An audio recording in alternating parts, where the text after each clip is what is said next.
Good evening and welcome to you all. It is a real pleasure to be here tonight. For what we have billed as Passing the Torch, an evening of connection to spark the next generation of Jewish leadership. And it's absolutely no coincidence that I open this evening with the great pleasure of introducing and welcoming Nigel Henry. Because Nigel is not just a spark of connectivity, he is also a flame that burns brightly across so many forces for good within and outside the Jewish community, with a real trademark of doing the doing. But always, Nigel, so modestly and making the most significant difference through your visioning, empowerment, encouraging, mentoring, and I also know that you are a voice of calm, reason, and very good sense. By day, for those of you who don't know, Nigel is co-founder of the Fusion Group, and by day and by night, especially tonight, Nigel is a trustee of Kisharon Langdon and a real driving force behind their recent merger. The campaign, by the way, is still open till 10 p.m. tonight, so plenty of time. Nigel is also a trustee of the Abraham Effect and interim chair of Bright Futures. Now, some time ago, which shows that Nigel is also a person of patience, Nigel approached me to share some thinking and ask me a few challenging questions. What are we doing to encourage the next generation of Jewish leaders? What can we do better and what can we do more? And where is all the talent going? Challenging questions, not questions I haven't heard before, but the difference was that Nigel wanted to play his part in answering some of those questions. So it's thanks to him and the Henry family that tonight marks the start of what we hope will become a series of events to build a pipeline into lay leadership and professional communal roles, which will complement the wider work of LEAD with their leadership training and programs. Nigel, there is really no one more fitting than you to address us tonight. Not only was tonight part of your vision, but true to form, you've made it happen, because that's what you do. Nigel, thanks for agreeing to say a few words.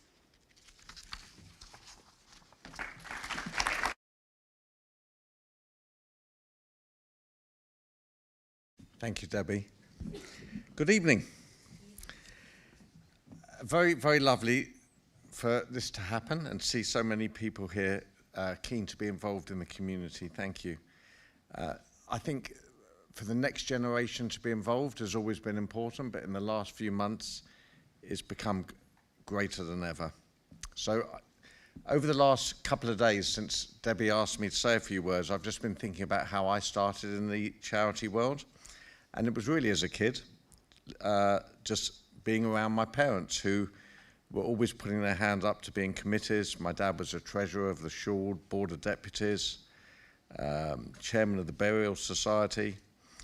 And I've never forgotten that after he passed away, the amount of people that came up to me and said some of the amazing things that he'd done that we just, as a family, never knew about. So in my early 30s, even though I didn't think I had a moment spare on my day, I then started my own communal career. Started at Brady Maccabi Youth Club in Edgware and helped on fundraising committees, became vice-chair, then went to a Langdon dinner and was so touched with everything there that I immediately put my hand up and volunteered, and years later I'm still there. And as Debbie said, we've had quite a fantastic few years and organised the merger with Kisharon, which we're all very excited about. So today I'm a trustee there. I'm a trustee, as Debbie mentioned, on a few other charities. But I think the main thing that I've looked, again, when I've spent time thinking about what I've done is over the years, last few years, all the years, what I've got back from giving is far, far more than I could ever give. The satisfaction, the learning, meeting of so many inspirational people that I'm now proud to have many as friends, and seeing the community flourish and the simple act of giving back. And yeah, today I was talking to a couple of people about the Kisharon Langdon fundraise. And as a community, we've raised, I think, 1.7 million quid. We'll raise, with your help tonight, 2 million quid by the end of the evening. There's no community like that. In 2 days, it's just, it's impossible to find a community, in my opinion, that can do anything close to that. When I share that with people in my office who aren't from the Jewish community, say, what do you think our charities raised in these 2 days? It's an unbelievable amount. 10 grand, 20 grand. So yeah, it's something we should all be so, so proud of.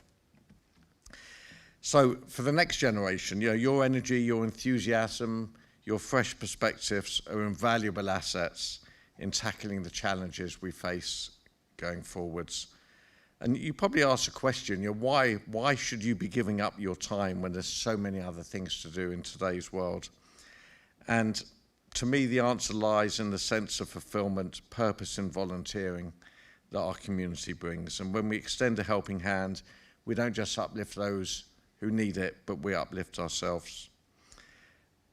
The only other thing I'd say, as I was thinking about it the last few days, is find an organisation that really, really interests you, something that excites you, that you want to get up in the morning and help.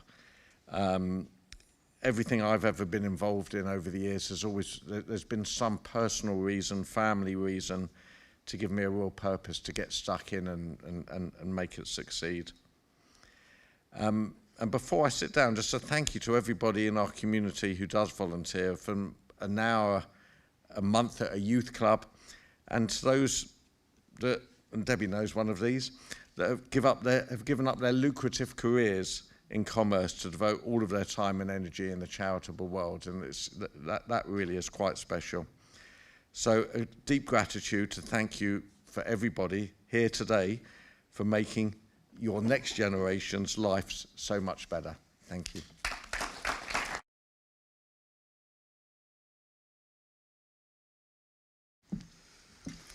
Thank you, Nigel. And on that inspiring note, we're going to move on to a great example of the proposition that luck is where preparation meets opportunity.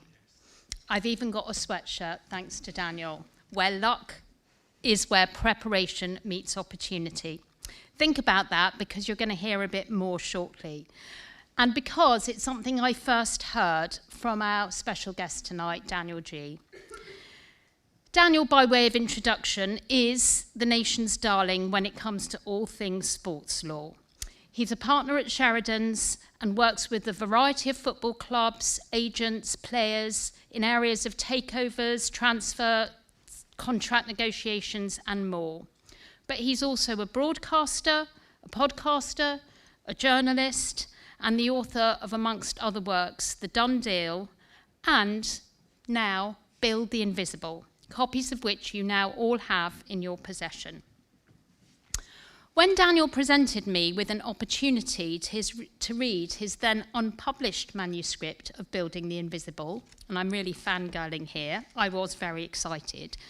This not only spoke to me, but it also spoke to all the stuff that I knew my 20-something offspring were grappling with, and even resonated, and I kid you not, with my 82-year-old mother, who today, and I've got my nephew here to testify, is still building her side hustles.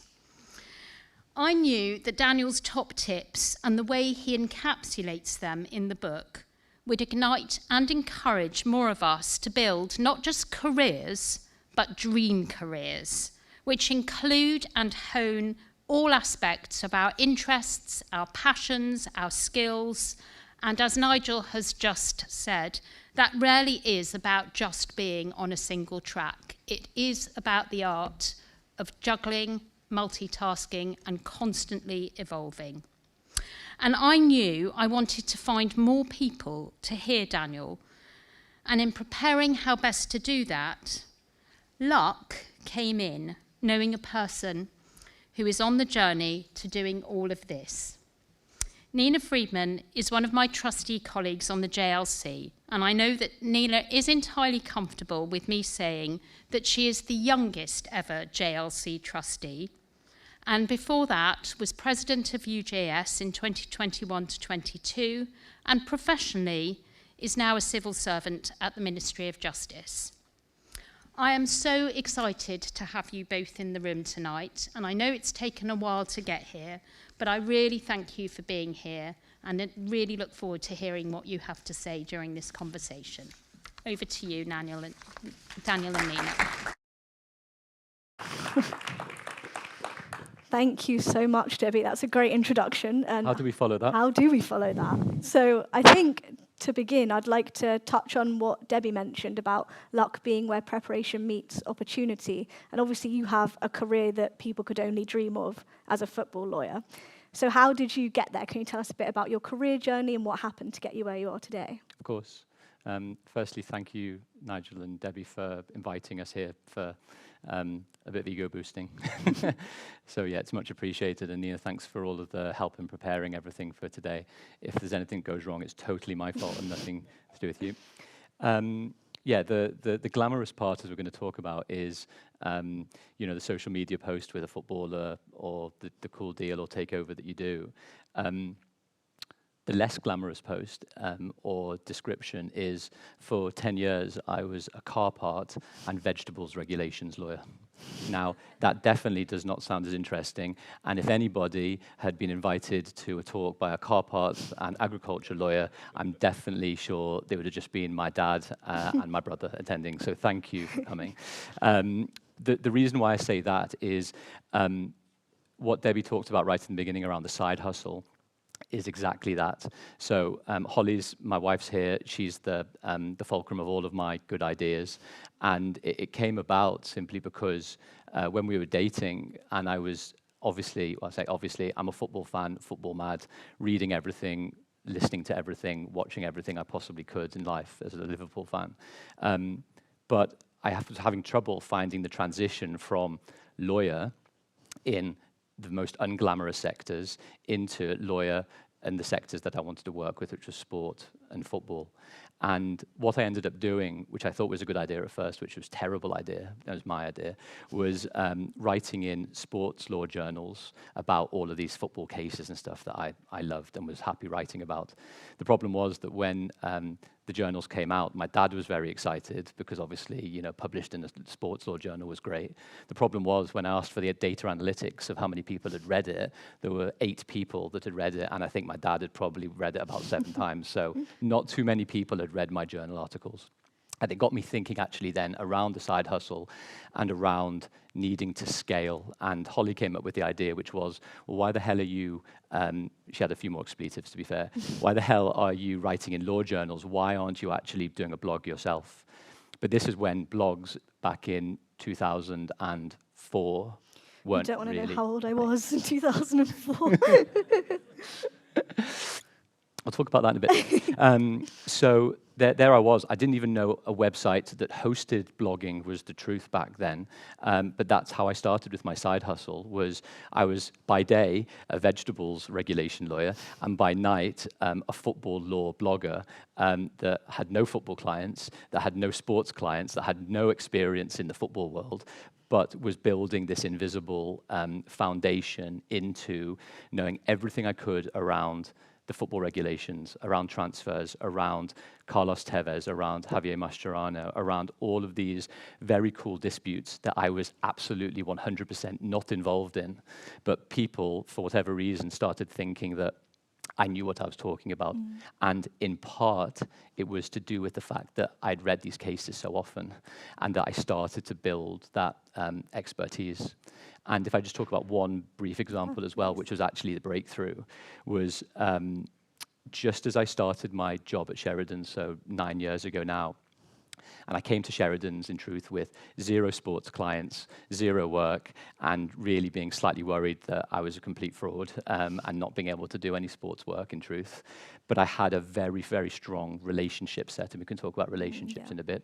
And I felt that I had a very strong expertise in the football industry as I'd started to do more work. And what happened was the general counsel of an MLS team, which was DC United in the States, rang me up after reading one of my football blogs. So over about a 15-year period, I've written about 400 blogs, 450 blogs, which is probably about 3 a month, I think it worked out as, which is actually quite a lot, I realized, which is why we didn't go on Date Night Holly as much as we could have, so sorry. And because so many people had read it, the Google algorithm had that as the #1 organic search return when they put in football broadcasting rights. So what happened, he phoned me up on a Friday afternoon, can we meet on Sunday? Met on Sunday. It turned out that his boss, who was the owner of the club, had just come out of the gym literally in his gym gear, sweaty still, and then grilled me for 3 hours on everything you can imagine about every blog I'd ever written and all of the regulations and why this and why that. And it turned out I'd sort of fulfilled the first audition to do the takeover work for his purchase of, at the time, Swansea City, who was a Premier League club. And so that was almost the 15 years worth of foundational work that absolutely nobody else saw, apart from Holly and family, that really stood me in great stead for when that particular opportunity arose. People would say luck. I would say 20 years in the making. No, definitely. I don't think luck is the way to describe that at all. You put in a lot of work to get to that point. I think it'd be nice to hear a bit more about some of the glamorous stories as part of your job. I know there are some football fans here tonight, and you told me a great story about Declan Rice, if you'd like to share that. Oh shit, that was confidential. I didn't know I could swear. Sorry, too late. That's okay. Yeah, we're amongst friends. Yeah, you. Well, if I take it back a point, I think this is actually what we talked about at length when we were preparing last week for this, which is the perception of the internal and the perception of the external. Yeah. So if we talk about the internal very briefly, the internal is, well, yes, I had a picture with Declan Rice on the day that we signed his deal to Arsenal, and great, that was fantastic. It was the tip of the iceberg, and everybody was like, oh, great, Daniel's, doing all these great, interesting football loads of work. But the internal is the interesting bit, I think, that's important, because just like we talked about with the invisible stuff, I noted down like the things that I know I needed to be good at in order to help Declan and his family with that deal, which was, if I'm not an incredible employment lawyer, if I'm not the best intellectual property lawyer, if I'm not the best commercial lawyer, if I'm not the person that they turn to get comfort when things are difficult, when they are stressed, when the pressure is on, just like when we're all doing these types of deals, internally I might be absolutely one, but externally I need to have confidence in my ability to be able to get the deal done and to give confidence that my experience and my expertise of dealing with the head negotiator at Arsenal, who I dealt with 20 times before, so I knew the things that they were going to push on or not push on. I knew when I was speaking to Edu, for example, the things that were going to matter to the club more than the player and vice versa. And then I knew when to go into face-to-face to the club to be able to get the final things done or otherwise. And that's important because that only comes with experience, in truth. But it's also very important because everybody sees, like in life, the outcome without the input. And the input has been the most unglamorous 20 years you could imagine. But again, everyone wants to see the shiny new thing and reflect positively on that. And that's not saying that's a bad thing at all. But in the end, the Rice deal or the other deals that I've been involved with actually have been the absolute worst few days of my life sometimes, because they are uber pressurized, they are high profile, they are worth lots of money, and the only thing that happens as soon as that deal gets signed is absolute panic changing to relief. Yeah. There is no adulation and there is no feeling of all the great things. It's just like, thank God I haven't messed up. And hopefully I still haven't messed up. Yeah. Speaking of messing up, though, I read your book. Good segue in. I know, it's a really good segue. We prepared for this. In your book, you spoke about times that things haven't always gone to plan and setbacks that you've had. And I think it's quite inspirational to hear from someone that's so successful that hasn't always been the case. So could you tell us maybe about a couple of those times? Well, there's also a big question around how you measure success. I think we need to be very clear on that. Success is not me having a selfie with Declan Rice. Yeah. Success is all of the invisible stuff we talked about. But I think probably the most poignant and bruising example I can give was my first appraisal at my first law firm. I write about it in the book without spoiling anyone's stories. If you actually want to read the book, it's okay if you don't want to. You should, it's very good. And I remember the first appraisal where, and the truth is that I wasn't very good because I didn't know what I was doing. And so I had a bit of a mixed appraisal, it's fair to say. Everyone else had given quite good comments, but this one lawyer was pretty scathing, actually. No, it's not scathing. I felt it was scathing and a bit unjust. But the problem is that the truth sometimes hurts as well, doesn't it? So there were obviously parts of what he was saying that were true, and dug in deep because I knew deep down I could probably do better with it. And I went into my appraisal with the two trainee mentors that I had. I remember Lee and Adam.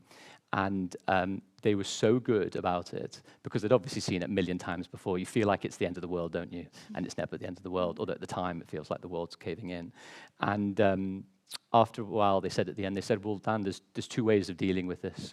You either completely forget about it and compartmentalize it off and leave it for another day or for therapy, or you deal with it and go and work for the guy again. And every bone in my body was like, I do not want to work with this guy again. It was like a horrendous experience. But after a few days of quite difficult introspection, I was like, I've got to work with him again, don't I? To myself. I mean, not that I speak to myself too often. And that's what I did. And it all worked out fine. And he wrote me a very nice appraisal next time round. And all was good with the world. And this is what we're going to talk about in a bit around mindset and grit and resilience. But I always think back to my childhood and watching The Lion King. And I'm sure you've seen this bit as well in The Lion King where, I'm going to get the monkey's name wrong, Rafiki. Thank you. So Rafiki has got his stick and he ushers Simba over to the lake, doesn't he? Yes. Something around this. Something Okay, like just that. stick with me. Yeah. Stick with me. And he then smacks him on the head, and he talks about the bruise and all the rest of it. But the point is generally that he says, you either run from it or you learn from it. Mm-hmm. And as much as it killed me to say it, Rafiki was right. You should get that on a T-shirt. Rafiki was right. Rafiki was right. I want to pick up on the idea of resilience. I know, again, this is something you spoke about in the book, having this resilience mindset and also about the concept of yet. I wonder if you could touch on that a little bit. Yep. I think it'd be good to touch on your experiences as well, because we talked about that a little bit as well. So maybe we'll come back to you in a second, if that's okay. Feel free. So for my book, there was a chief exec of a big sports data company called David Lampitt. And he's a good friend, and we've worked together for 15, 20 years now or so in various roles that he's had. And when I was talking to him about failure and setbacks and difficulties, and I think you can speak to this as well, Nina, which was, he said, when he is interviewing lots of different executives, young and old, for particular roles, at some point during the conversation, he asks them to explain a particular time that things went really badly wrong in personal life, professional life, the road bumps and everything else that go with it. Because what he said was he looks for these things called failure signposts, which I'd never really heard of before. Maybe it's not even a thing. And the story goes that in all of these failure signpost conversations, it's how did you deal with stuff when it goes wrong? Because in my job, in our company, things go wrong constantly and always. And the variable is not that things go wrong. The variable is how do you deal with stuff when it happens and goes wrong and come out the other side more informed, better self-reflected, and be a better person to deal with and find solutions to stuff. And he says the problem that he has with maybe younger generations is they go completely through school and university and starting work, straight grades, brilliant at university, and then come to work, and suddenly the first thing goes wrong. And maybe it's the same for older generations as well. Unless you've had that practice of resilience and that practice of things, knowing things are going to be okay in the end and how to deal with yourself, it's a very difficult thing to actually control. I'm not sure if maybe you had some experience on that. Yeah, sure. I had a similar experience to what you're saying. Growing up, having very good grades, going through school, not really experiencing any failure or hardship, and then getting to age 17 and not getting into the university I'd planned to get into my whole life, not getting into Cambridge, which was my dream since I was about 10 years old. And that crushed me. I was defeated for weeks about it. But I think having that experience at such a young age has been so fundamental to me growing and learning and changing that when I got into the world of work and had to experience failure on a daily or a weekly basis, things do not go to plan, especially if you're working for the government. I tell you, things do not go to plan.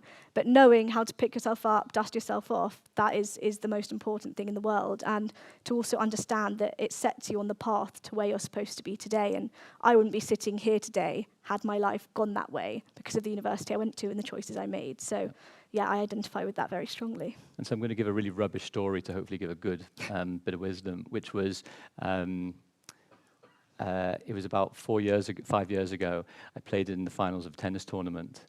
And growing up, I used to play quite a lot of tennis with my bro and my cousin Robin there and others. And Dad and Anne came to the final.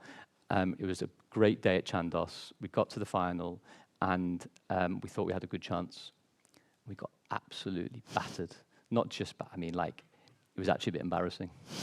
And I remember coming away and just feeling a bit embarrassed, actually, which was not a good, obviously, feeling to have. And what I realized, actually, when I was writing the book, and it took me about 3 years to work it out, I didn't play tennis for 7 months after that match. And it was actually in the beginning a bit of an unconscious thing. It was a completely unconscious thing. I didn't even realize I was doing it until I actually was like, I've stopped playing tennis because I was embarrassed about that one particular game. And going back to your point, it was all to do with Carol Dweck's idea around growth mindset. And I'm sure everyone will have heard of this growth mindset idea. The general idea that you can improve and get better, and that ultimately setbacks are temporary and not a permanent reflection of your identity. And the problem is that I had done that complete fixed mindset approach, which was running away because it was just a permanent recollection or reflection of my inadequacy on the tennis court, rather than thinking, actually, I might be rubbish that day and played against better people, but I'd stopped doing the thing I had loved doing, which was playing tennis.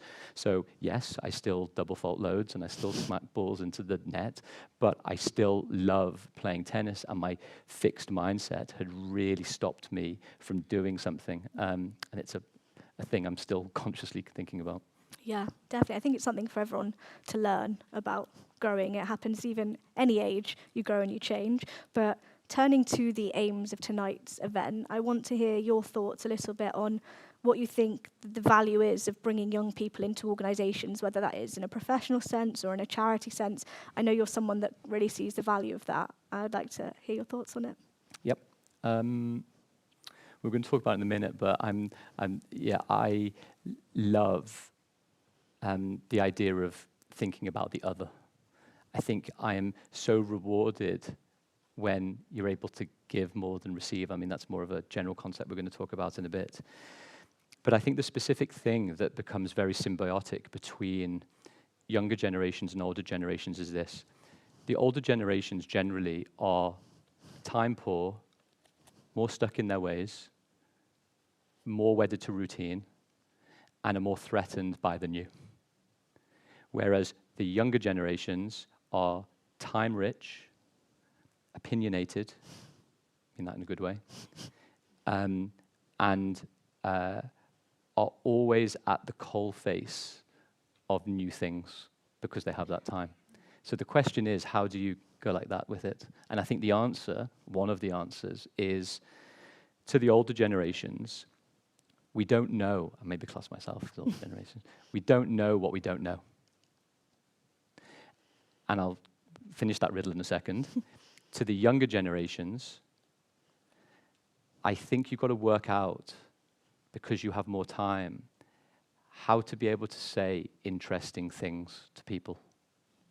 And I'll give you one suggestion. So when I was doing the side hustle, and I wanted to be the best football lawyer that I knew that I could be, I knew I couldn't compete with a lawyer that had 25 years worth of transfer experience. I just wasn't going to be as good as that person with all their experience and my lack of experience. Mm-hmm. So I coined this phrase, I'm sure it's plagiarized from somewhere, which says, I tried to start an equal race. So this equal race was, there were new football regulations coming out that nobody else was going to know better than me because they had just come out that 6 months before, that 1 month before. There were the financial fair play rules, which all the Man City fans will be interested in talking about. And they were the TPO rules, which is to do with Carlos Tevez and controversy around him playing football. For about 5 years, I got lots of that work from clients because nobody else knew those rules and regulations better than I. I had read them, I'd spoken about them, I'd advised on them, I knew them inside out, I knew all the cases, whereas everybody else, all of those other sports and football lawyers, had all of their other stuff to deal with. So I became quite quickly and unconsciously, and for whatever reason, one of the experts in that very narrow, siloed field of football regulations, which means there's a market for everything. So to come out a tiny bit of that perception, the challenge for the younger generations is when you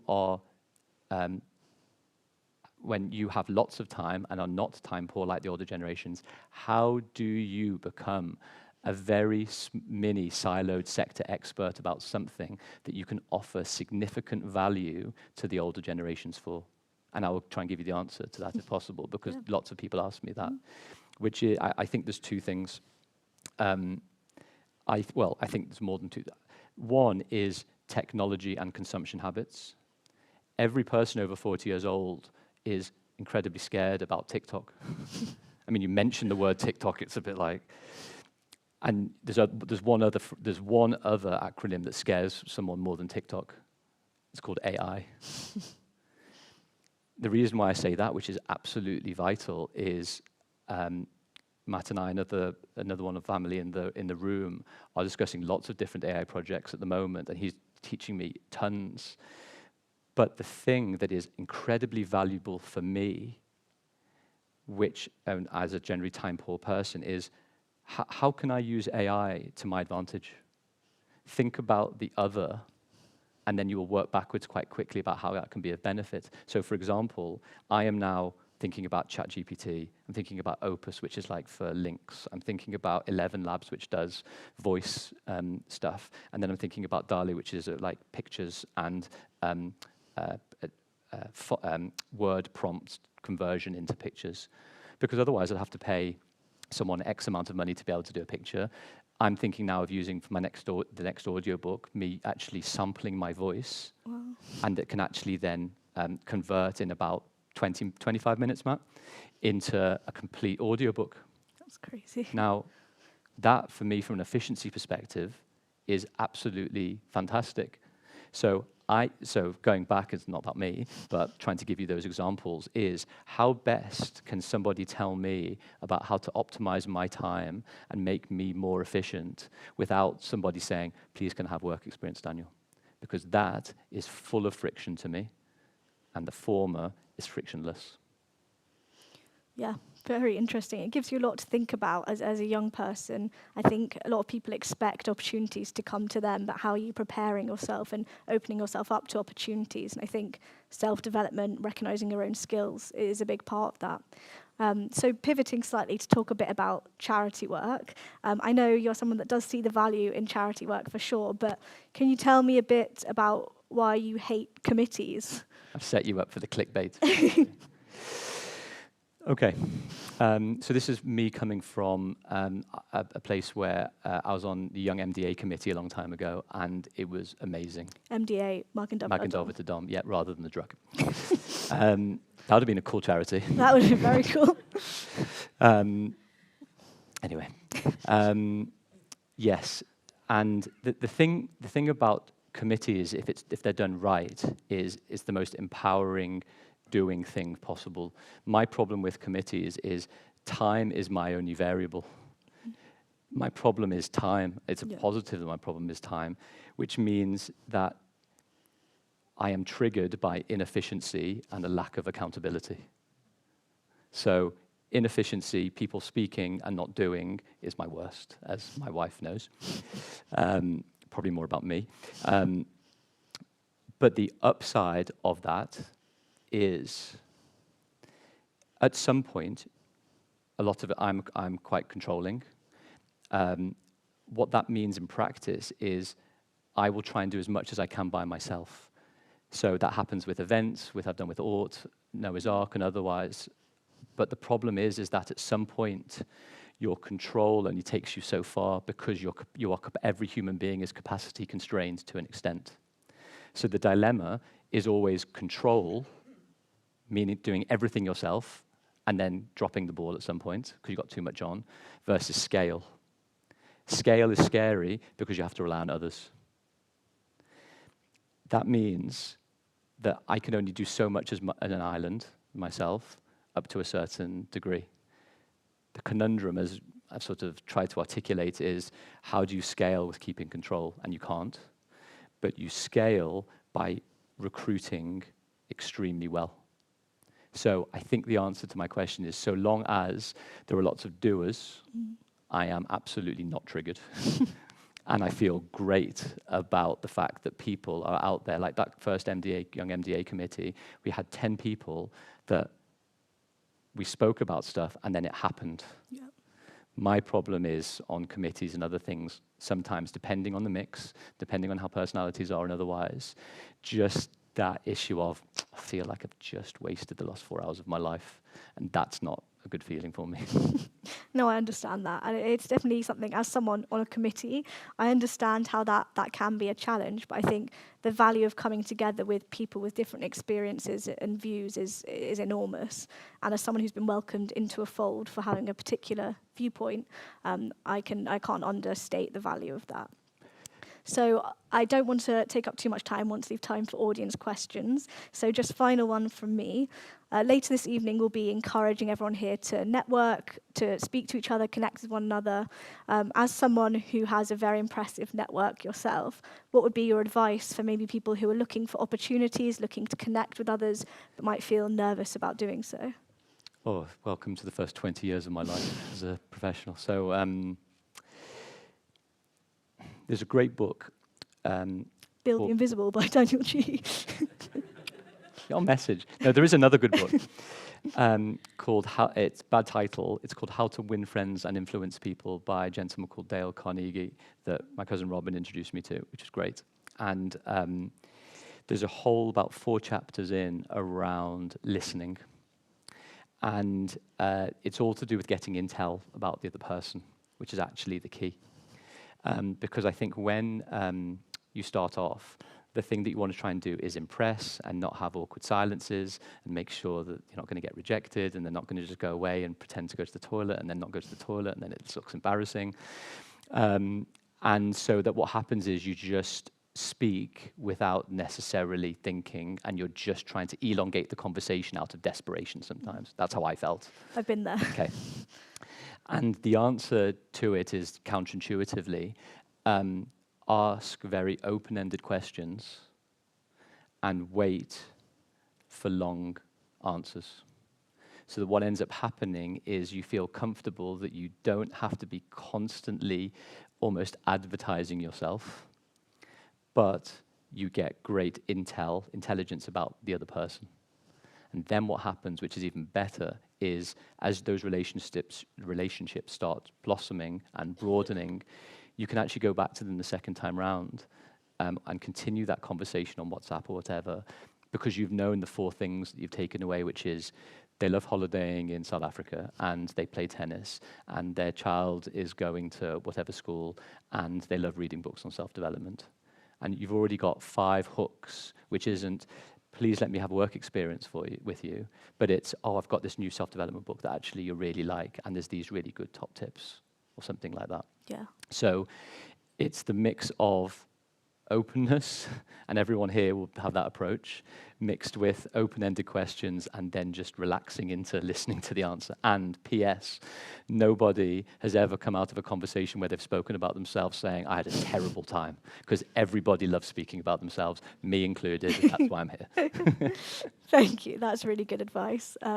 So we now have time for audience questions. If anyone be interested in asking Daniel anything. Or Nina a question. Or me. And I'm going to stand here. I want to thank you both. That was, as well as everything else you do, you're brilliant conversationalists. So you're both signed up for this gig.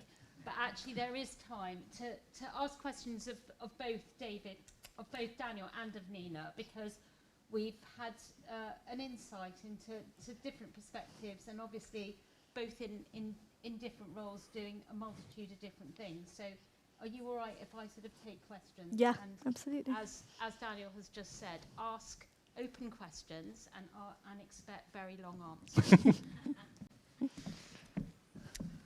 Okay, One in the I see middle. a few hands of that. Shall we start at the back and then I'll work my way towards the front of the room? So, gentlemen, your hand up. Thanks, Lauren. Yeah, there are microphones. I've got one facetious question, which I'll ask first, because then it's an important question. The facetious question is, if everyone's asking open-ended questions, how do you get to that question? The actual more intense conversation is, with your side hustles, when do you know when it's a no-go?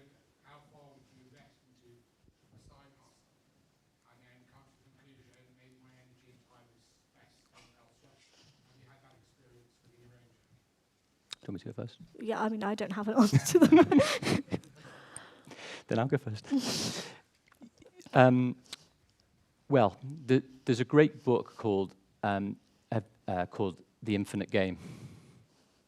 And that book is all about there being no finite possibilities, as the inverse. The reason why I say that is the side hustle is basically there to de-risk you, that it doesn't have to be the be-all and end-all, that it gives you joy because it's actually closer to the thing that you want to do, and the hope that it could convert, so you're almost like market testing it. But in the end, the side hustle can be exactly that forever. I would have been fine, I think, even though I'd have loved to have the job I was doing now, and I still do. I write about football. I still consider that the side hustle. I just have a few more side hustles. So the question, I think, is how could the side hustle become the main thing in your life? Absolutely. I always say to people starting out, and they can obviously mature in different ways, is see where you can take it.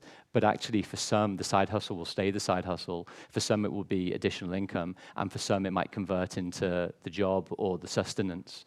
But either way, the end of the book, without spoiling the book, is all to do with just getting closer to the thing that you innately know you'd like to do. And that's the challenge that most people face early on. But I think that's the outcome that you can always get to, which I think is quite a nice solution. Thank you.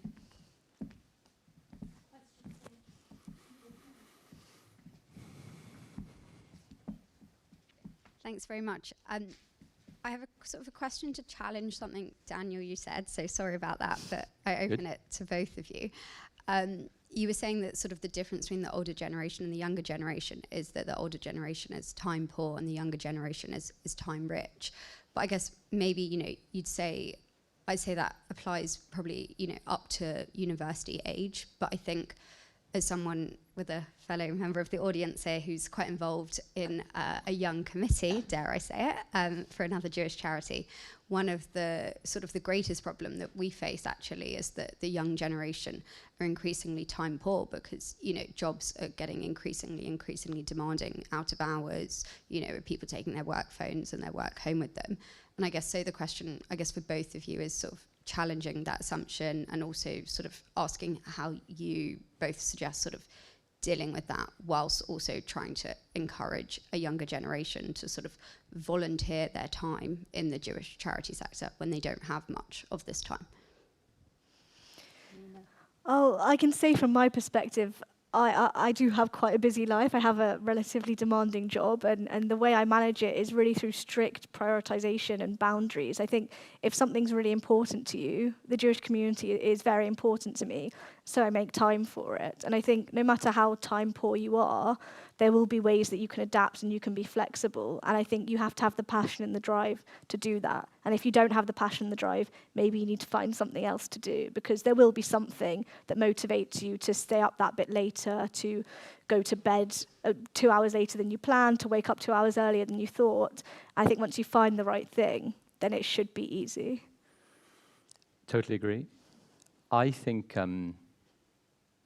there's this phrase, I've written it down because I was good when I read it before, which was pay attention to where you give your attention to. And to me, that is actually like almost like what you said, a little bit of an audit, which is I think you can only deal with yourself and work out how much time you have available. But I genuinely think there is sometimes quite an important self-reflective play-off to come up with, which is I sometimes know, and Holly knows that I'm sometimes on the couch at 10 o'clock, or I'm about to get on the couch at 10 o'clock, and I'd be like, I'm just going to watch an episode of Netflix or something. And then there's a part of me that says, I know that if you sit on the couch and watch Netflix, that's it for the evening. It's very difficult. I know that button, you press it, or otherwise to go on to the next. I know I'm done. Mm. So what I sometimes do is just do an audit of my week to work out what I need to get through in order to give myself the reward of that episode, if necessary. But I think we need to sometimes be quite specific with ourselves and actually be like, how much time do I spend in idle time? As an audit, as an actual thing to think about, this is the time that I have that I'm not doing the thing that I'm not being productive with. Mm-hmm. And it might well be in your charity committee, I don't know, that you're being incredibly productive and you have very long hours and otherwise, and that's absolutely fine. You can't be everyone to everything.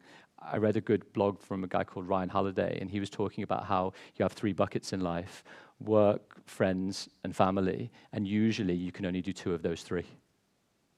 He thinks you can do the 3, which is actually quite a shame because I think he doesn't have any friends. But I think that point sort of applies, which is you've got to have there's always a playoff. Yeah. There's always that playoff, and there's always that prioritization. And it might well be at the moment that your committee takes that priority for the time being, but it might well be in 6 months you decide that's not, I'm not saying don't do charity work, but it might be that's not the thing that I want to spend my 20 hours a week doing. It might be that I'm going to spend 10 hours a week doing that and something else. So there is always that opportunity cost. I'm always of the view is time is never the issue. That's my excuse. Time is never the issue. It's actually our unconscious priorities of that time is the main thing. Sorry. At the back.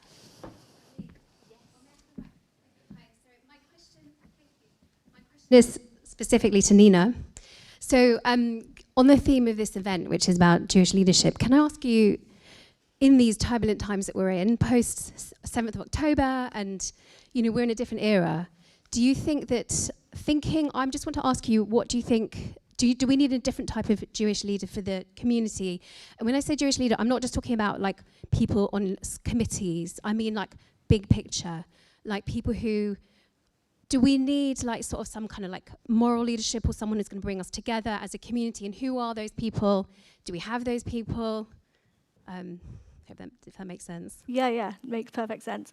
I think you really need to be going out and asking people, more people than just me. I can give you my view, but I think if you go out and you speak to young people, there's a massive appetite to do whatever they feel passionate about. So whether that's defending Israel, fighting anti-Semitism, whatever it is, young people have this fire inside of them. They just don't know how to express it. And I think sometimes communal organizations don't always seem the most welcoming and open to them. And I think we as a community need to learn what's the new model for leadership. Like you said, is it moral? Is it digital? What does it look like? And the only way you'll figure that out is by speaking to young people. And you can't speak to the 10 young people that each communal organization has on their books, which I know I am one of them. You have to speak beyond that, and you have to survey the entire population of young Jewish people and understand what the priorities are. And I think if that exercise is done, and if you use and harness the power and the fire that's within these people, it should be quite easy. I just don't think anyone is currently looking outward as much as they should. Thank you very much for that answer, Nina. Couple more questions and then we're going to move on. So maybe that's okay, Lauren. Hi there. Thanks so much for this really interesting talk. My name's Hannah. I had the sense as you were talking that we in this room, and maybe you yourselves would also say, that there's a great amount of privilege, really, that we are talking about, that we have the privilege to even have time to talk about these topics of volunteering, that we have the privilege to fail. And I just wondered if you would adapt your message if there was a slightly different audience, or how would you kind of tackle that question? Well, do you want to go? Sorry, No, please go. I was going to say two things. So I was at a school last week, and after the talk, there were about 10 kids, because they knew I was talking about football a little bit, just football mad. They come and sat with me. There was one kid that didn't ask the question, any question. All of them were sort of firing, how do you know Declan Rice? How do you know Declan Rice?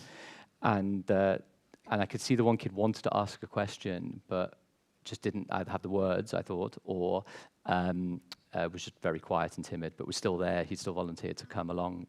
And I managed to ask him, and he answered saying, oh, I want to be a footballer.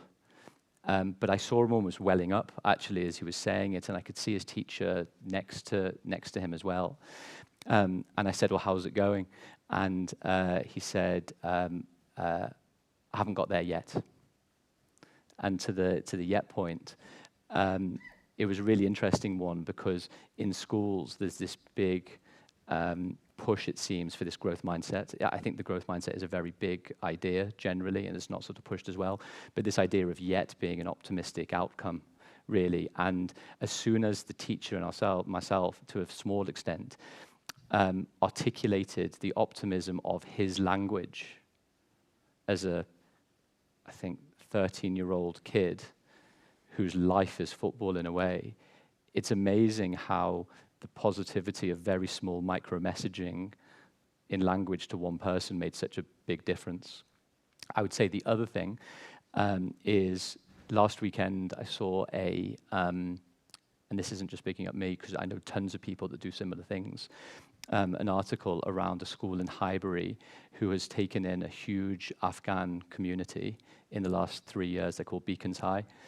And they don't have enough PE equipment and trainers for their kids. So their kids go barefoot in PE. This is 2024 in London. And so I was just like, I spoke to Holly, I was like, we can actually do something here. So I phoned up Nike and Puma and Under Armour and New Balance, and they'll be delivering stuff for them in a few weeks' time. And the other thing we're doing in Sheridan's in our place is we're just going to run a campaign for them. We've got 50 young associates in our wider team, and we're going to do a GoFundMe campaign, and we'll probably raise a few £1,000s for them, which will manifest in, like tangible stuff that will make a difference for these refugees that have come over with absolutely nothing. So to your messaging, I completely agree. My focus is on the very tangible, just like Nina says, is on tangible, like on the ground, what can you actually do?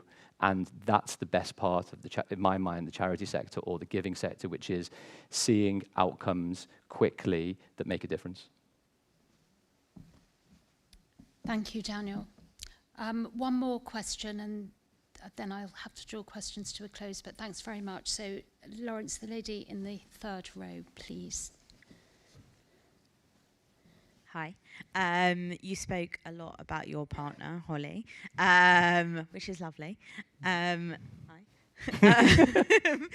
I guess my question is, how important would you say the dynamic at home has to be for you to be able to achieve your dream? Like, I'm a mum with 2 young kids, and my husband has a high-powered job. So I guess my question is how you kind of play that dynamic at home so that you're both able to kind of achieve what you want to achieve. Holly could probably answer better. With difficulty. with difficulty. And what I've learned a lot from Holly over the years, more than anybody else probably, is the art of communication. It's very, very, very, very difficult prioritizing. And I think the positive outcome is, you know, everyone sees me on stage spouting wisdom and all the usual stuff. But actually what no one sees is Holly and I, when we take the girls to Cheder on Sunday morning and we have a 2-hour walk with our Costa into, you know, around the park, is that Holly is the brains of the operation here. I'm just the enabler. Holly comes up with all of the good stuff because she has enough detachment. I'm too in it for everything that I do. But I make my notes, I go through the stuff, I have very good people around me, I have the foundation of my family. The reason why I can talk like this is because every Shabbos, for the first 25 years of my life, I was in 20 years of my life, I was around the table talking football. So it still is, I feel a bit anxious speaking, but I've had lots of practice over the years. The family is like the total foundation of everything. But to your point around how do you balance it all, we're in constant imbalance. But I actually think it's important just to reframe that differently, which is it's always going to be imperfect, it's always going to be messy, but the reason why that works is if you can have, you know, people that make you better, that you can reflect on, that can talk to you, and that you can grow as a sort of couple together, as a family together, and that's what sort of held me in extremely good stead. So thank you, darling. And thank you very much indeed, Daniel and Nina. It was a really fascinating conversation. And I also want to thank you all for some very insightful questions, which you may feel have been answered to your satisfaction, but I actually think that so many of the questions asked tonight are worth asking of each other when we go and have some dinner and some drinks outside, because I think you could ask any of those questions to any number of people here and get a whole range of answers. So please keep the conversation going. Daniel, Nina, thank you very much indeed.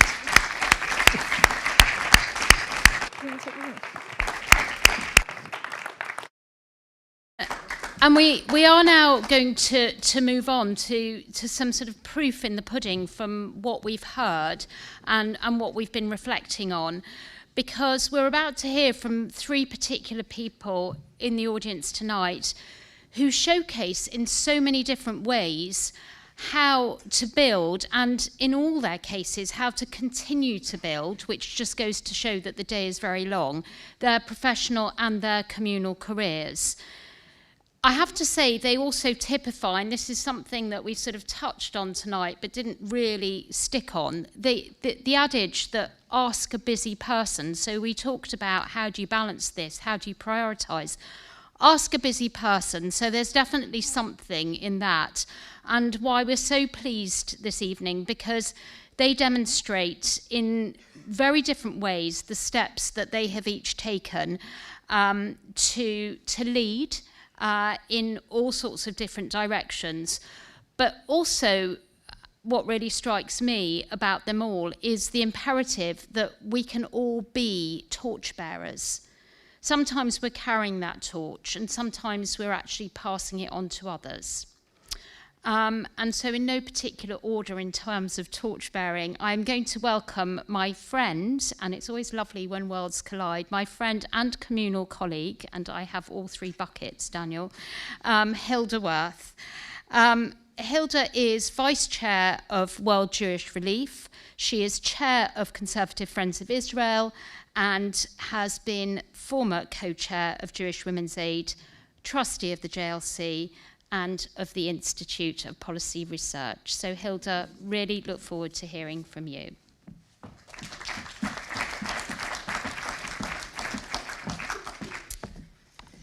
Well, if nothing else, that feels like imposter syndrome, which I think is quite a good place to start, because so many of us that end up in communal leadership roles do it almost by accident, and we just start, as both Nigel said and Daniel.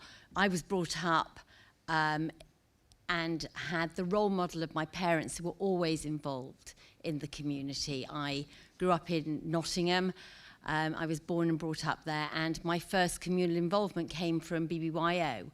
And I needed BBYO to broaden my own horizons, to get out of Nottingham at a weekend, to meet other young Jewish people.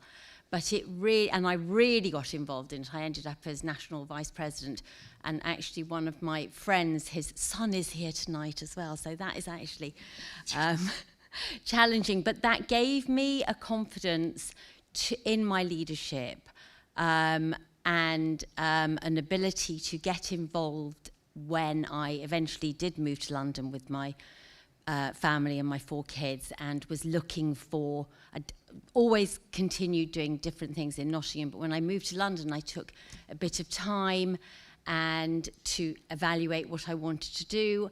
I started as a volunteer at Norwood, along with another friend here tonight, and in their Beano Family Support Unit, because I'd trained as a teacher. And then I got involved I was looking for something really different to do. And somebody approached me about Jewish Women's Aid. And I thought to myself, Jewish Women's Aid, that's not relevant. Are Jewish women is domestic abuse even something that happens in the Jewish community? And then I thought about it, and I really thought about it, and I thought, actually, that's so ridiculous, because the rabbi that married me left the community because he had been abusing his wife. And I'm not speaking out of turn here, it was public knowledge.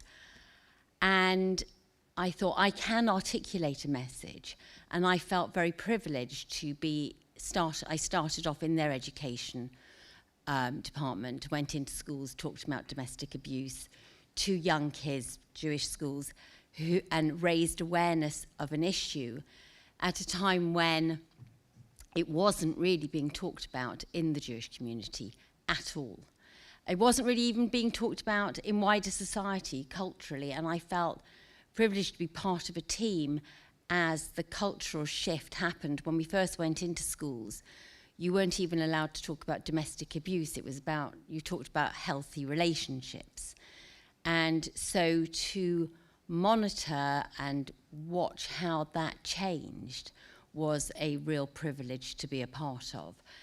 And from there, my involvement with WJR came, because they felt what I would say about being a leader is that actually you also have to recognise when it's time to move on and let the next generation come through and bring in fresh blood to an organisation. And that is a responsibility and a governance that actually we put in as a proper formal structure in Jewish Women's Aid. And as much as it is a key, very visceral cause that I truly believe in, and would do, my awareness and knowledge of the domestic abuse sector has served me in other bits in my life, moving on is something that it's really good to do, and you bring that experience to now World Jewish Relief and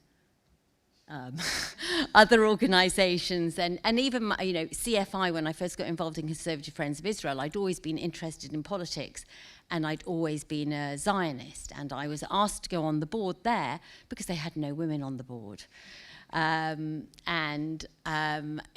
it was too long ago. And actually that however frustrated I sometimes get with the British government and the Israeli government, actually taking people to Israel that can make a difference and showing them the country firsthand is something that I absolutely love and believe in, which I think is so important in anything that you do, to actually be able to go out and talk about what you are doing with a passion is what is so important when you are sitting around the boardroom table and thinking, oh my God, is anybody actually going to do anything? And it's quite frustrating.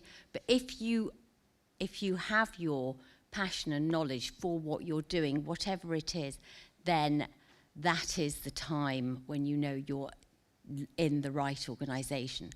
I suppose a key take from it, piece of advice would be when somebody said, I think Daniel said it, you sit and listen first and take time before you jump in and look at the board dynamic around the table, look at how people interact with each other.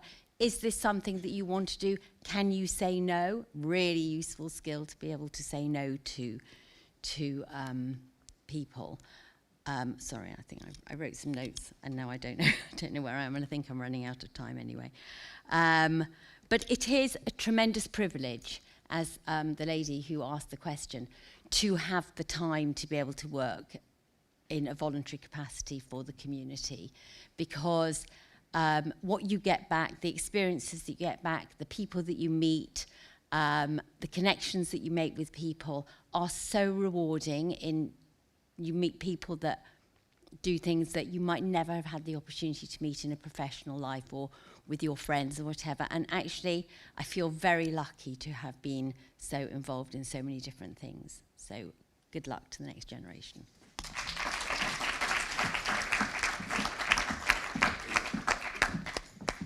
Hilda, thank you.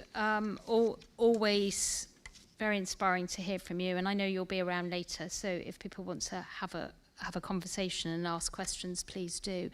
I'm very pleased now to welcome as our next speaker, Ashley Sweetland. I love how Ashley combines his trusteeship in and out of the community. And of course, I'm a bit biased because he is an alum of Leeds Senior Leadership Programme, the Dangor Senior Leadership Programme. But as you can see up there, Ashley is formerly co-chair of Young Norwood, trustee of UK Youth Parliament, currently a trustee of the Armed Forces Jewish Community and St John's, England. So Ashley, welcome and thank you very much for speaking to us tonight.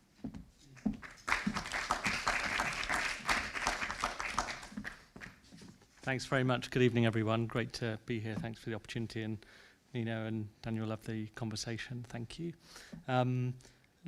Talk for 5 minutes on this topic. Well, I was joking. I've got about 50 slides prepared and can take you through for the next few hours if you'd like, but I'll try and keep it brief. So if I just start with a few reflections on what I've heard to try and process it, I'd like to reframe the whole notion of luck, because I think advice that was given to me very early on growing up by my late father is, you make your own luck in life. And actually, if no one owes you anything, as a mindset that says pursue your dreams, but really do so in a way that with intention, you can have a huge impact. And for me, an orientation around impact was what has grown to become quite important. So this idea that with that commodity of time, which is really precious, and as a relatively new dad and trying not to mess up all of the things that we've talked about in terms of juggling families and careers with my side hustle, is making sure that the time piece, that you're really intentional about wanting to drive change, which is something that motivates me. And in all the leadership roles that I've had the great fortune to spend some time doing, I'd like to think that I can talk to an impact as a result of the contribution that I've made. I think just to quickly share a few things, so in 5 minutes, 5 pieces of advice. One, embrace opportunity, however they come at you. It's easier said than done, but I think it links to my next piece, which is whilst we're all writing our own story, you don't need to write the ending. So it's okay not to have all of the detail up front and be 100% clear on necessarily what novel you're writing. And as someone who works in corporate affairs, communications for a living, and also I'm a bit of a control freak, it's giving the advice of being comfortable with getting uncomfortable is also really important. So that would be my third piece. So embrace opportunities, write your own story, but don't necessarily worry about what the ending has to say yet. Be comfortable with uncomfortable. Spend time with people who are different to you.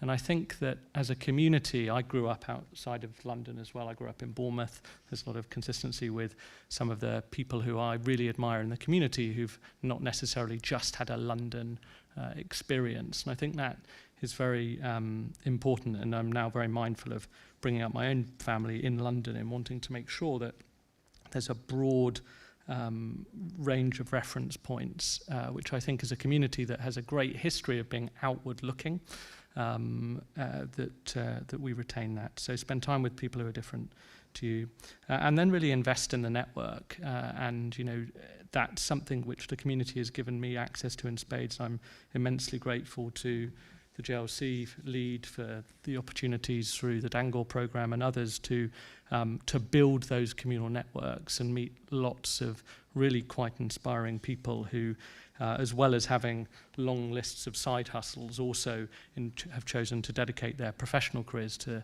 the community as well, which is very inspiring.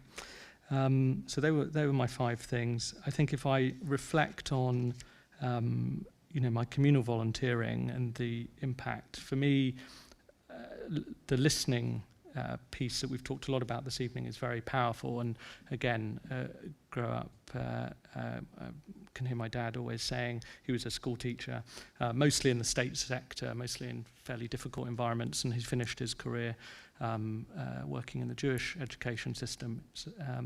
But you got 2 ears and 1 mouth and used them in that context. And I think that it's quite important to be really clear on the fact that we've always got much more to learn from listening.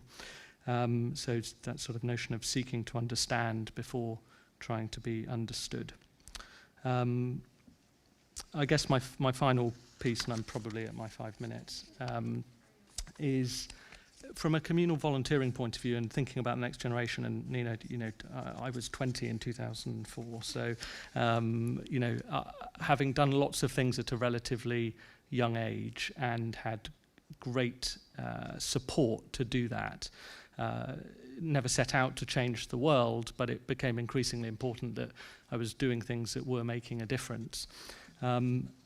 The platforms that you can build and create are very, very powerful. And the community is this incredible springboard for lots of people to learn fast and fail fast in a very safe environment. And I think that's a responsibility of all of us who hold any form of leadership position to think about how can we help the next generation. And that isn't always an age profile, by the way, of leader, because people can come to leadership at different stages in their lives, but to learn fast and fail fast, because your maximum learning is done once you've made a mistake. And actually, if I was talking to my 20-year-old self, I'd be putting my fist in my mouth a lot of the time about some of the things I may have said or done at that time. But it's those experiences and the safe environments to do some of that have definitely given me a huge platform to make a modest contribution to communal life. So thank you, and thanks for the opportunity.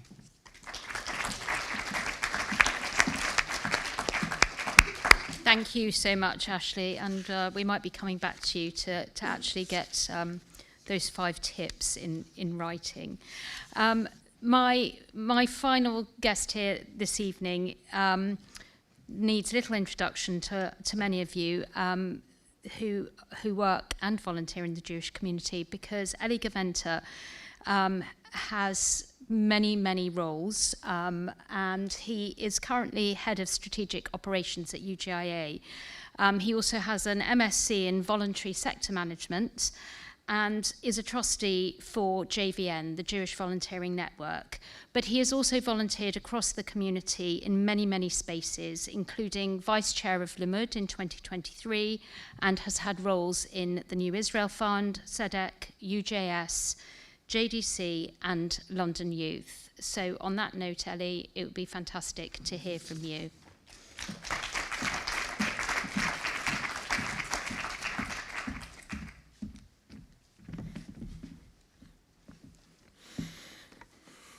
Everyone hear me? Yeah?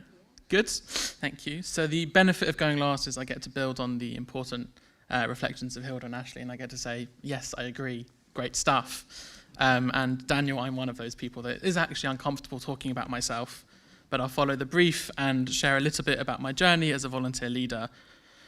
and hopefully some reflections that are of value, one tip, and why I think we should all be volunteering.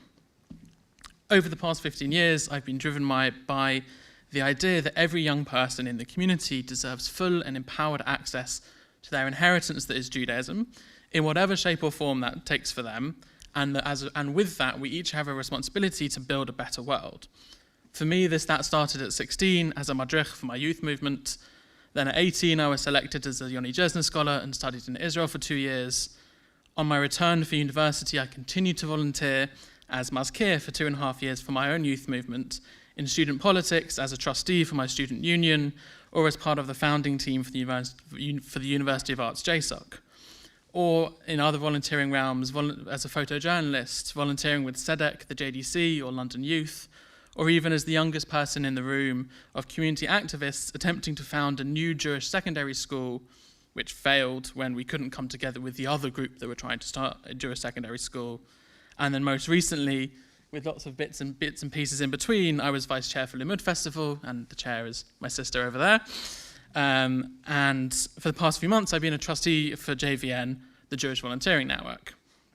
The common theme throughout my volunteer journey is sometimes there's been no one else to do it, and someone had to, so I did. But more frequently, my peers or those older than me have made space for me to step into leadership, and then we've all worked in partnership around a common goal, changing and making things better. And on reflection, that's where I'd like to challenge, slightly and respectfully, to my JLC colleagues, a little bit about the framing of this event and around this idea of passing the torch. There's an Alice Walker quote that I like that goes, "The most common way people give up their power is by thinking that they don't have any." Passing the torch assumes that the power, belongs to the one holding it to begin with. Bestowal of leadership makes it about the individual and ego rather than about partnership across generations to understand and solve our collective challenges. Passing the torch can also unintentionally imply this sense of sacredness around what it is that we're passing on and a concurrent protectiveness over it. A sentiment that, for a little bit of a critique, a sentiment that is a little bit too prevalent in our community is we must make sure it goes to the right sort of person, or you can have it, young person, but don't change too much. Daniel, in one of the later chapters in your book, you quoted a Japanese saying that translates as fall 7, rise 8. You used it to talk about grit, failure, and perseverance, which we talked about on the stage just before. And there must be something universal about that saying, as we also find it in Proverbs, in Mishlei. The saying goes, Ki sheva yipol tzadik v'kam.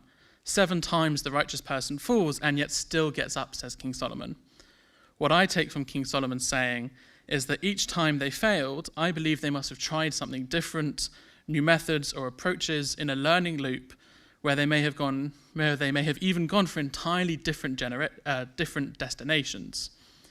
Intergenerational leadership, what we're talking about here, is not a relay race with the same shared finish line, where you or we, for the younger people in the audience, may well be fundamentally different to what we've tried in the past. So that's really my tip, and it comes in 2 parts. For those younger people in the audience, find places that are interested in doing that with you, as full partners oriented around the common goal of solving the problem and building better communities. Find or even demand places that respect the skills, perspectives, and experiences that you bring to the table. Find places that just deserve you. Learn from those experiences of those older around the table, but don't be limited by what's been tried before. For the slightly older people in the community, and I know many of us are communal leaders, this other side of that tip is that last year, UJI, together with the JLC, commissioned a study into the leadership pipeline, and what it found was that the seed sector, youth movements and UJS and similar organizations, do a really amazing job of providing a laboratory for leadership, experimentation, and growth. And that was reflected in a lot of what the other people were talking about. And all of that is driven by Jewish values and a sense of collective responsibility. The issue is the barriers that young adults face when moving onwards, whether that's purely due to lack of opportunity or some of those systemic or cultural barriers that we begin to talk about in some of those questions. For young people to find organizations that deserve their time, we need to build them, and we desperately need their voices around the table. I was reflecting that across the whole charity sector in the UK, less than 3% of trustees are under 30. 92% of trustees are white, older, and above average income and education. Half of all trustees were retired. And in 2017, 1 in 12 trustees were called either John or David. Yeah, it's just not good enough. And diversity in the widest sense is essential for boards to stay informed and responsive and to navigate the fast-paced and complex changes facing the charity sector. So for the younger people in the room, I assume you're here because you're interested, which is amazing. You have so much to give, and so do all of your friends, so tell them too. And there's so much need across the third sector. Just get involved. And although I know it's not the focus of this event, volunteer leadership doesn't need to be about becoming a trustee. That kind of volunteering might not be what you're looking for, or you may end up there anyway, but not right now. Fundamentally, the more you volunteer, the more you're going to volunteer. So a small plug for JVN. On JVN's website right now, there are currently 202 open volunteering opportunities from 35 Jewish charities and 32 charities in the wider society. And now more than ever, we should be out and supporting wider society. So go and register, jvn.org.uk. Also, Ellie is in the room, who you can talk to. Find what's right for you and get involved.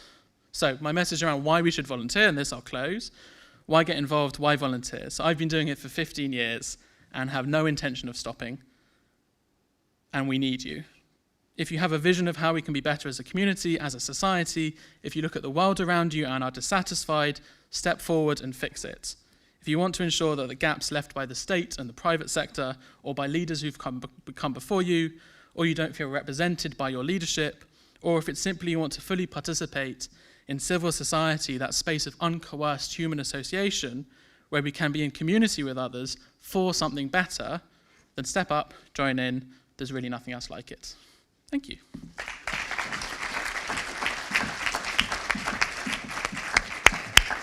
Ellie, thank you so much. Love your passion, your challenge, and your call to action. It's really infectious. Ladies and gents, I know we're running a little bit behind, but we'll try and make up for it. It's really important for everyone here tonight to hear from us as the JLC, because I think it also might touch upon some of the questions that were answered. And it gives me great pleasure to introduce Claudia Mendoza, JLC's Chief Executive.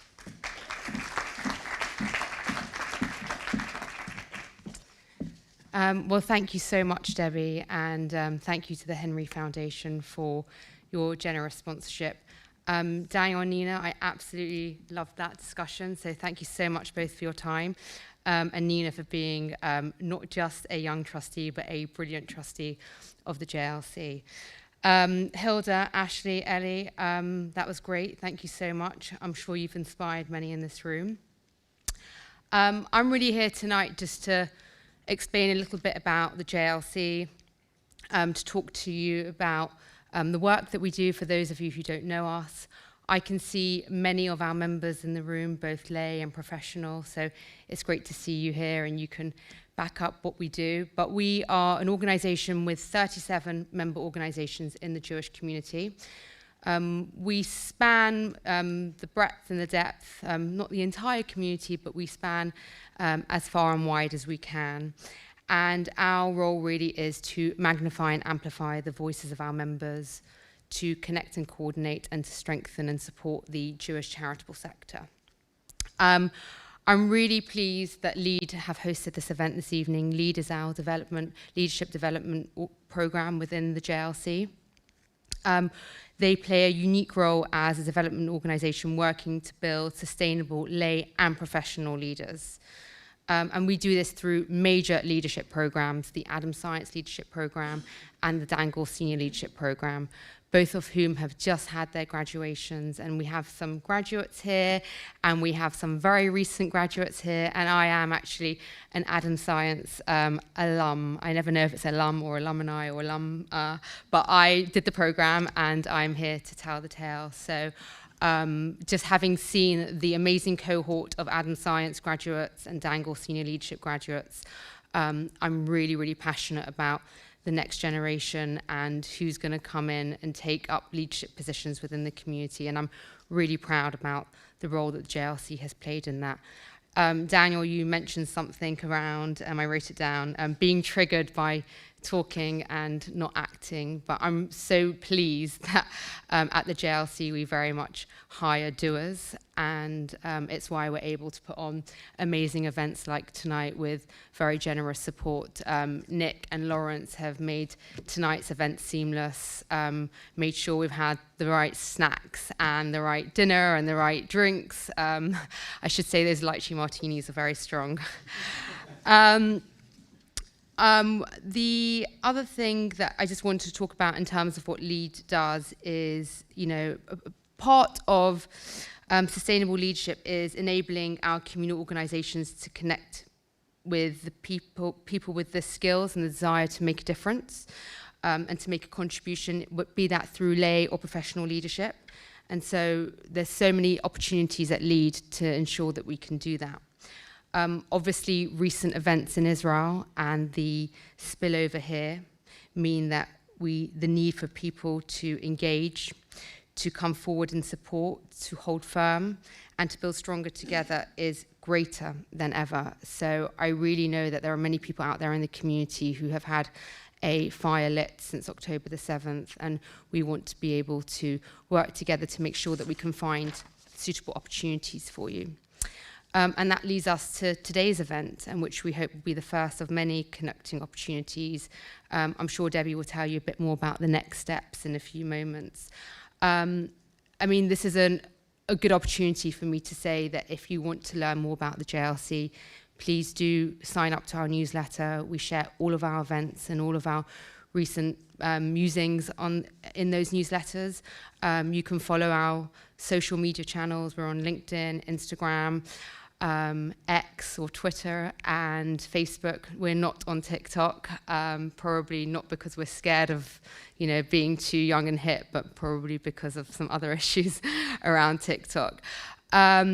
We also have a slideshow in the restaurant, which I sort of caught a glimpse of myself when I was talking to one of the participants, which was a bit disconcerting. And we've got some annual reviews lying around. So if you don't leave tonight's event knowing everything about the JLC, we will be disappointed. We are going to move into the networking session soon, and I really encourage you to come and speak to me or to Debbie or to others in the room, Nick and Lawrence, just to hear a bit more about how we might be able to support you in your leadership journeys.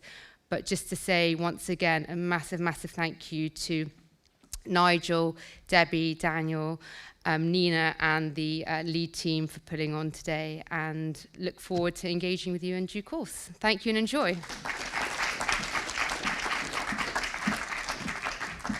Thank you, Claudia, and we're very nearly there. You have been an amazing room of listeners, and now I'm going to ask you just to do some doing, if you wouldn't mind, because, as Claudia said, we hope that this will just be the start of a series of events or a series of activities that are going to help people who would want to be connected and would want to understand what roles they can play, whether it be now or whether it be down the line. It's really important that we play our part in facilitating that. So what we would like you to do, and I think it's probably quite explanatory now, is to use your phones to capture that QR code. Nick, am I right in thinking is it also in an insert? It wasn't in my book, but that's because I thought no one wanted to connect with me, so it's not. Okay. It is just on the screen, and we are going to ask you to just answer those questions now. Ideally, it will take just a minute and a half, but it's really important. Yes, sorry.